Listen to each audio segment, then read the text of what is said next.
Hey everybody, welcome to this session of Worship Leader Essentials. You know, I'm excited about this session. I think you're going to like it because we're going to try to work through a process to answer a question almost every worship leader asks me. And that question is, what is it that I'm supposed to say when I'm standing in front of everybody in a congregation? What am I supposed to tell them? What am I supposed to say to them? How does that work? It feels weird. I don't know what to do. Or maybe I should just say nothing. You know, maybe I just need to keep my mouth shut. And like a lot of preachers I've heard say in the past, they say, hey, it's a job for the preacher to preach, and it's a job for the singer to sing, and quit trying to mix everything up. And I understand that to an extent. I really do. But I have a presupposition that kind of drives some of my thinking on this, okay? I kind of have a general idea that when people walk in to a church building or a cafeteria or a gym or wherever it is that you meet, that what they do is they pretty much unscrew the top of their heads, open it up, take their brain out, put their brain down on the ground, and re-screw up the top of their head. Then they go sit down and they do what you tell them to do, and they say what you tell them to say, and then they go pick up their brain, put it back in, and they leave on their way out. And I think that because we have programmed people over decades and maybe centuries to come into a worship environment, to sit down, face forward, do what we tell them to do, think the way we tell them to think, act the way we tell them to act, and we haven't really asked them to do a whole lot of thinking. And so here's where we find ourselves. And so I want to start challenging you to take people on a journey.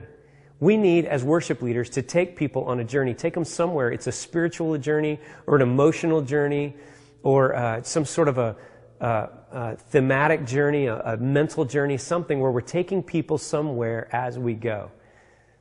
And that kind of makes me think of a trip I got to take. I got to go to Egypt a few years ago. And man, it was a really cool trip.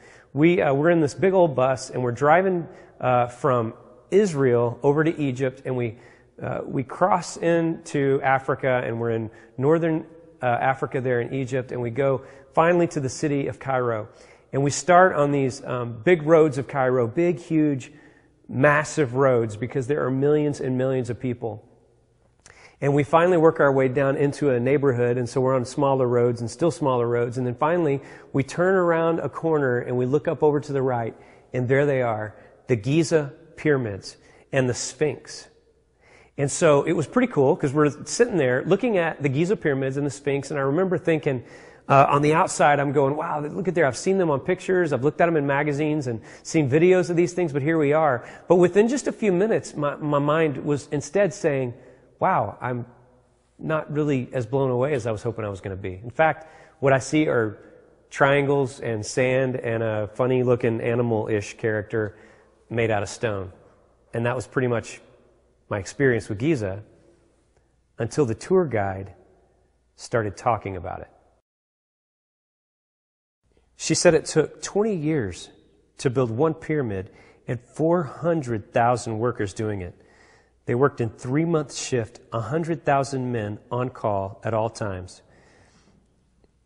Any of those pyramids were built 4,500 years ago.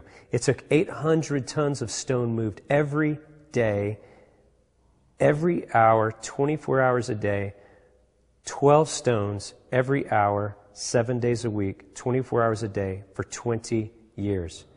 And the average stone weighed 780 pounds, and there's 2.3 million of them just in one pyramid.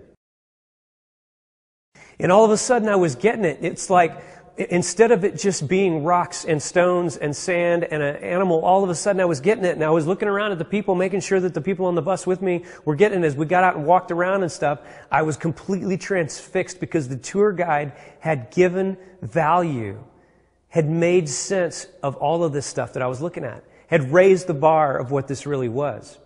And see, what we need to do as worship leaders is we need to start seeing ourselves as tour guides. It's really important that we do that. You see, we put together dramas and videos and music and technology and lights and all these kinds of things that we put together to make a worship service what it is. But I get the feeling that most of the time people don't understand, many people don't understand the value of what we're doing. So what a tour guide needs to do is not just say, there it is, but a tour guide needs to say, there it is, and here's why it's important. That's really going to help as we go to God and we take other people with us, is for them to really understand what it is that we're taking a look at. Now, the tour guide could have said, all right, everybody, we're going to get out of the bus, and when you get out of the bus, you're going to look at some rocks, and they're going to be in a pyramid shape, and then you're going to look at this animal over here, and then you're going to look at the sand. But that person didn't do it. See, the tour guide understood that they went to school to understand the history, and they spent a lot of time trying to work through why this is important. And what we've done throughout the week, hopefully, is we've spent a lot of time with the music, and we've meditated on it, and we've spent time praying through the lyrics and all that. Well, the congregation hasn't taken the time to do that for the most part, so they're not going to come in the same place we are, so we need to work hard to lead them on a journey like that tour guide led for me. See, it was life-changing. It was life-changing to that tour guide when they understood everything and all the ramifications of Giza. And they were so excited about it that they had to inform us of all of the great things about it. And that's exactly what we do.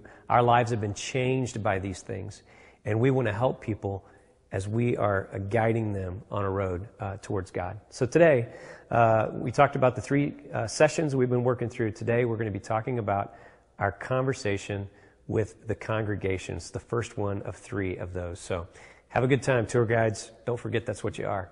We'll talk to you next time.